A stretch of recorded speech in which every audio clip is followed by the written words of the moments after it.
ចាជំរាបសួរសួស្តីពុកម៉ែបងប្អូនទាំងអស់គ្នាបងប្អូនទាំងអស់គ្នាថ្ងៃនេះមករៀនឆុងកាហ្វេតកកឬក៏ហៅថា espresso មួយទៀតឬក៏កាហ្វេខ្មៅបងប្អូនបីហ្នឹងសម្រាប់នៅកន្លែងខ្ញុំគឺវាជាប្រភេទកាហ្វេតែមួយទេហើយសម្រាប់ espresso ឬក៏កាហ្វេតកកនេះគឺនឹងខ្ញុំឆុងជាមួយនឹងកៅលេខ22បងសម្រាប់កាហ្វេខ្ញុំប្រើចំនួន2 shot បងហើយទឹកកាហ្វេយកចន្លោះពី120ទៅ150បងតែជាទូទៅខ្ញុំយកតែត្រឹម120 130អីហ្នឹងទេបងអាចយកពីចន្លោះទៅប៉ុណ្ណឹងបានណាហើយសម្រាប់ជាតិផ្អែមវិញគឺយើងប្រើជាមួយទឹកស្ករបងប្អូនខ្ញុំអត់ប្រើជាមួយស្ករសកន្លែងខ្លះគាត់ប្រើស្ករសខ្ញុំមិនដឹងទេណាប៉ុន្តែបរិមាណនៅកន្លែងខ្ញុំនេះគឺខ្ញុំប្រើទឹកស្ករហើយសម្រាប់ទឹកស្ករគឺយើងប្រើជាតិផ្អែម40 ml សម្រាប់ 100% ប្រសិនបើភ្ញៀវគាត់កំង50អីចឹងបងប្អូនដាក់20 ml អីចឹងទៅតែដោយសារនៅទីនេះភ្ញៀវពេលខ្លះគាត់ញ៉ាំអត់ស្ករពេលខ្លះក៏ 100% 25អញ្ចឹងបងប្អូនឃើញកាហ្វេខ្ញុំអត់ចេញគ្រីមម៉ាមកល្អមែនទេបងប្អូនដោយសារតែវាអាចមកពីទី1មកពីម៉ាស៊ីនហើយនឹងប្រភេទគ្រាប់កាហ្វេក៏ដោយសារយើងសេរីម៉ាស៊ីនកិនកាហ្វេត្រូវដែរអញ្ចឹងបងប្អូនក៏តែទាំងអស់ហ្នឹងគឺវារួមផ្សំគ្នាហើយឥឡូវគឺយើងមកឆុងសម្រាប់2កែវបងហ្នឹងហើយបងប្អូនអាចប្រាប់បានថានៅកន្លែងបងប្អូនសម្រាប់កាហ្វេខ្មៅឬក៏ espresso បងប្អូនឆុងរបៀបម៉េចវិញដែរហើយប្រមុនខុសពីខ្ញុំគឺក៏ដូចនឹងខ្ញុំដែរបងដោយសារនៅទីនេះគឺខ្ញុំឆុងសម្រាប់រសជាតិបែបហ្នឹងភ្ញៀវគាត់ថារសជាតិទទួលយកបានឆ្ងាញ់អញ្ចឹងណាបងហើយរសជាតិកាហ្វេក៏វាអត់ភ្លឺដែរវានៅមានជាតិកាហ្វេនិងឈ្ងុយគ្រីមម៉ាដូចគ្នាផងដែរខ្ញុំដឹងថាកន្លែងផ្សេងអាចនឹងមានតិចនិចផ្សេងគ្នាបងប៉ុន្តែបងអាចចង់សាកតាមរូបមន្តខ្ញុំក៏អាចសាកបានដែរបងអាចជាគំនិតថ្មីមួយសម្រាប់បងប្អូនដែរអញ្ចឹងណាបងសិនជាបងប្អូនគាត់ថាថ្មីសម្រាប់បងប្អូនបងប្អូនអាចចូលវាទៅលក់បានដែរបងដោយសារនៅទីនេះខ្ញុំលក់ប្រហែលជា3ឆ្នាំជាងបងរករូបមន្តបែបហ្នឹងហើយក៏អត់ធ្លាប់មានការផ្លាស់ប្ដូរដែរគឺយើងនៅប្រកាន់ខ្ជាប់រូបមន្តហ្នឹងតាំងពីដើមមករហូតដល់ឥឡូវផងដែរបងចាជារួមសរុបមកវិញបងប្អូនសម្រាប់កាហ្វេខ្មៅ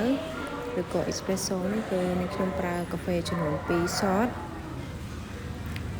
ទឹកកាហ្វេគឺយើងយកចន្លោះពី120ទៅ150 ml បងហើយយើងប្រើនេះគឺសម្រាប់ការលេខ22ណាបងនេះខ្ញុំបញ្ជាក់ឲ្យច្បាស់ម្ដងទៀតហើយទឹកស្ករគឺយើងជាផ្អែម 100% គឺយើងយក40 ml បើសិនជាភ្ញៀវរបស់បងប្អូនគាត់ចង់ផ្អែមជាងនេះឬក៏បន្ថយជាតិផ្អែមបងប្អូនអាចគុណចែកតាមហ្នឹងទៅព្រោះអត់ពិបាកទេបងតាមពិតទៅបងប្អូនកាហ្វេបើសិនជាយើងអាចញ៉ាំបានយើងញ៉ាំជាប្រភេទកាហ្វេខ្មៅឬក៏ espresso នោះបានគឺវាល្អវាជួយកាត់បន្ថយជាតិផ្អែមហើយវាជំរុញសុខភាពតសៃឈាមតសៃបេះដូងច្រើនអញ្ចឹងណាបងតែបើយើងញ៉ាំលាយជាប្រភេទទឹកដោះគោស្រស់ឬក៏ទឹកស្ករឬក៏ទឹកដោះគោខាប់ផ្អែមពេកជារៀងរាល់ថ្ងៃក៏វាមិនសូវល្អប៉ុន្មានដែរបងគាត់ថាបើសិនបងប្អូនអាចបន្ថយជាតិផ្អែមសល់ត្រឹមតិចបំផុតដែលបងប្អូនអាចទៅរួចបងប្អូនអាចធ្វើបានអញ្ចឹងណាកុំព្យាយាមញ៉ាំផ្អែមទេបងប្អូនព្រោះវាអត់សូវល្អសម្រាប់សុខភាពទេនេះខ្ញុំអ្នកលក់ហើយអត់ចង់ឲ្យខ្ញុំញ៉ាំផ្អែមទេគ្រាន់តែចង់ឲ្យបងប្អូនកាត់បន្ថយម្ដងតិចបើសិនជាអាចធ្វើបានគឺវាល្អសម្រាប់ខ្លួនឯងទេបងចារូបមន្តនេះហ្នឹងក៏មានតែប៉ុណ្្នឹងទេបងប្អូនហើយអរគុណច្រើនបងប្អូនអរគុណសម្រាប់ការទស្សនាវីដេអូរបស់ខ្ញុំតាំងពីដើមរហូតដល់ចប់បងប្អូនកុំភ្លេចជួយចុច like subscribe និង share វីដេអូរបស់បងប្អូននេះដើម្បីបានជាកម្លាំងចិត្តក្នុងការចេញវីដេអូបន្តទៀតបងប្អូនបើសិនជាបងប្អូនអត់មើលឬបងប្អូនអត់ចូលចិត្តវីដេអូរបស់ខ្ញុំឬក៏បងប្អូនគាត់ថាមានកំណត់អីថ្មីបងប្អូនអាចបញ្ចេញតិចក្នុង comment ខាងក្រោមបានបងប្អូនជួបគ្នានៅវីដេអូថ្មីបន្តពេលក្រោយទៀតសម្រាប់ខ្ញុំជាយាម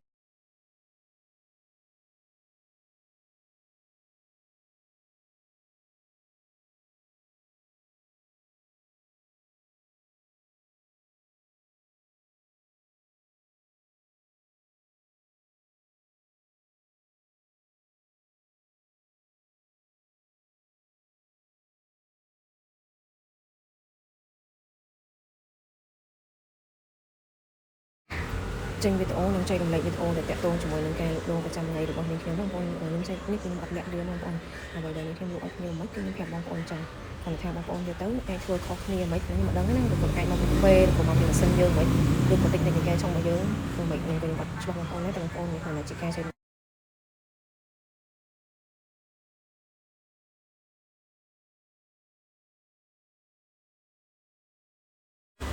គាត់ថានេះជាការចែករំលែករូបមន្តពីខាងនាងខ្ញុំបង